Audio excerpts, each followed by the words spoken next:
Maraming pong salamat, kapatid na Leo Salvante, dahil sa special na instrumento ka ng ating Panginoong Diyos, na talagang nung makita kita po sa TikTok na nagla-live, di maalis sa mata ko isip na manood po sa live po ninyo.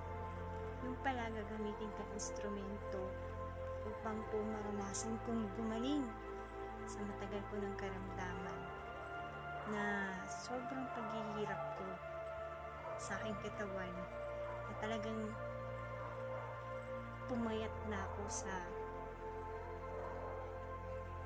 karamdaman ko. Pero God is good, kasi po nandiyan po kayo. Maraming pong salamat at pagpalain pong buong pamilya niyo po. Saludo po ako sa inyo.